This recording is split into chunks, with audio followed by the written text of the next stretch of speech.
You've seen them.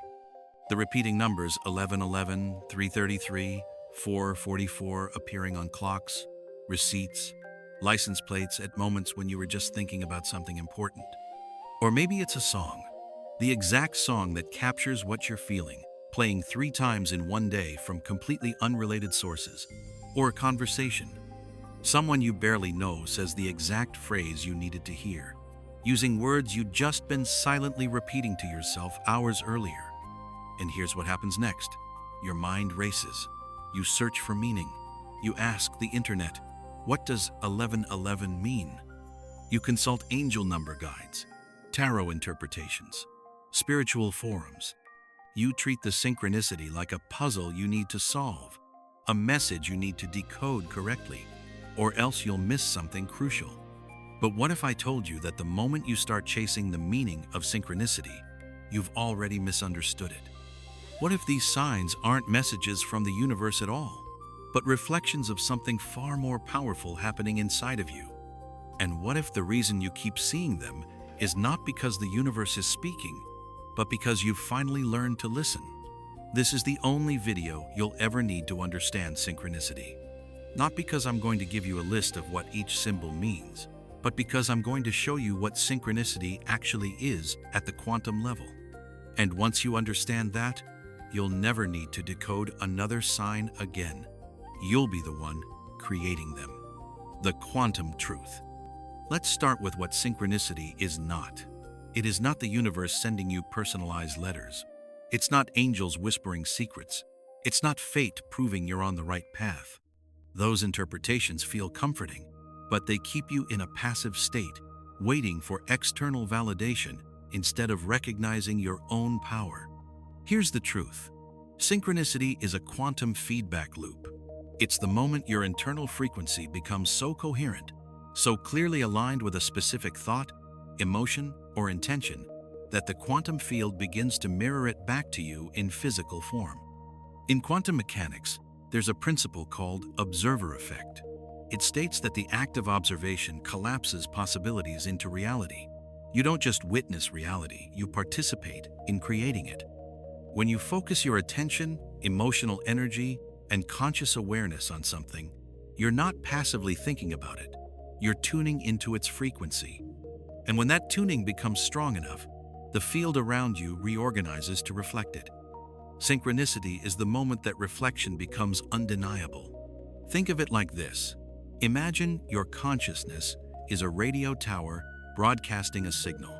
Most of the time, that signal is scattered thoughts, jumping from worry to hope to distraction to doubt. But occasionally, something happens. A moment of clarity, a powerful emotion, a decision made with absolute certainty. In that moment, your signal becomes pure.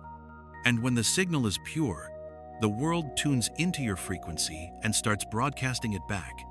That's when you see the repeating numbers, the unexpected encounters, the meaningful coincidences. They're not random. They're not even messages. They're echoes.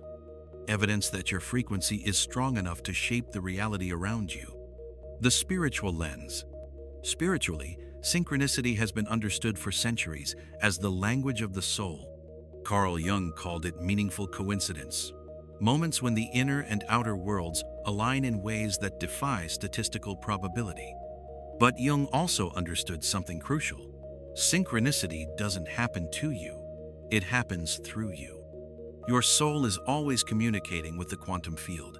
When you're in alignment, when your thoughts, emotions, and actions are coherent, that communication becomes visible. Synchronicity is simply the moment your inner world becomes so vivid that it leaks into your outer experience. This is why synchronicities often appear during times of transition, decision-making, or deep emotional clarity.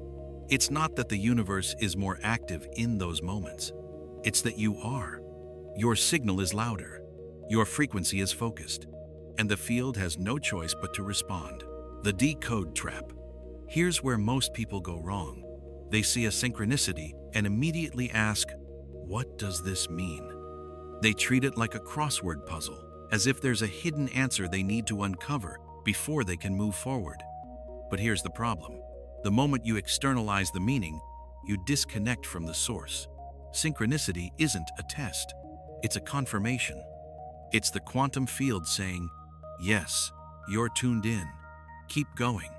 When you pause to decode it, analyze it, or wait for further instructions, you've shifted out of the frequency that created the synchronicity in the first place. You've moved from alignment to seeking. And seeking is a lower frequency than knowing. Think about it.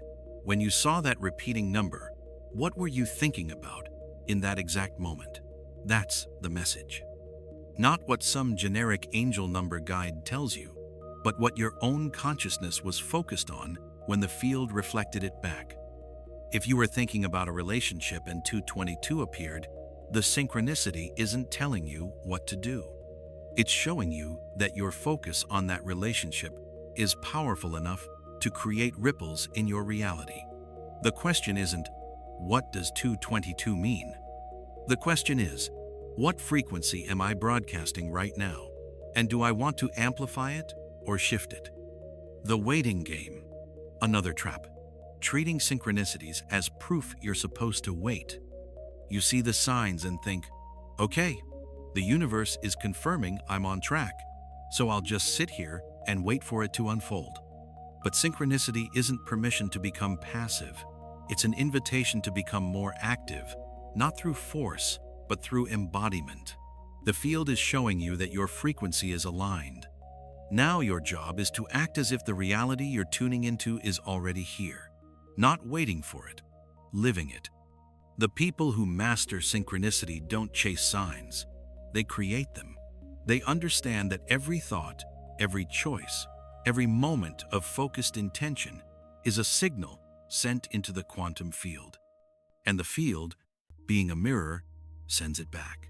The more you embody your desired reality, the more synchronicities appear not as instructions, but as confirmations that you're already there. The quiet phase. Now here's the part that terrifies people. Sometimes, right when you think you're making progress, the synchronicities stop. The repeating numbers disappear. The meaningful coincidences fade. The universe seems to go silent, and your mind panics, thinking, did I do something wrong? Did I fall off my path? But here's the quantum truth most people miss. When synchronicities stop, it doesn't mean you've lost alignment. It means you've stabilized into your new frequency so completely that you no longer need external validation. In the beginning stages of a shift, synchronicities are training wheels. They appear frequently because your consciousness is learning to hold a new vibration. The field is reflecting back your progress to build your trust. But once you've integrated that frequency, once it becomes your baseline rather than a peak state, the need for constant confirmation dissolves. Think of it like learning to ride a bike. At first, you need someone running beside you, reassuring you that you're doing it right. But once you've found your balance, you don't need the reassurance anymore. You're just riding. This is why advanced manifestors often report fewer synchronicities, not more. They're no longer looking for signs because they've become the sign. Their entire life is the synchronicity. Every choice, every moment, every breath is aligned. There's nothing to decode because there's nothing outside of them. The integration. If you're in a phase where synchronicities have quieted down, don't panic. Ask yourself, am I more at peace than I was before? Do I feel more certain, even without external proof? Have I stopped questioning and started living? If the answer is yes, congratulations. You've graduated. The silence isn't abandonment, it's mastery. And here's the paradox. The moment you stop needing synchronicities, they often return not as signs you're looking for, but as natural byproducts of a life lived in coherent alignment. Practice 1. Reverse the question. Instead of asking, what does this synchronicity mean? Ask, what was I focused on when this appeared? That shift brings the power back to you. You're not waiting for an external answer. You're recognizing your own signal. Practice 2. Amplify or shift. Once you've identified what you were focused on, decide, Do I want to amplify this frequency or shift it? If the synchronicity appeared while you were thinking about something you desire, lean in. Act as if it's already real. If it appeared during a moment of doubt or fear, recognize it as a mirror, showing you what you're broadcasting, and consciously choose a new signal. Practice 3. Embody, don't wait. Stop treating synchronicities as instructions to pause. Treat them as confirmation to move. The field is showing you that your frequency is aligned. Now act from that alignment. Make the call. Send the message. Take the step. Not because the sign told you to, but because you already are the version of you who would. Practice 4. Trust the silence. When synchronicities fade, don't chase them. Trust that you've stabilized. Use the quiet to deepen your embodiment. This is when the real transformation happens, not in the fireworks, but in the steady flame. Here's what I want you to take away from this. Synchronicity is not a mystery you need to solve. It's a mirror showing you the power of your own frequency. The signs aren't coming from outside. They're reflections of what's already happening inside.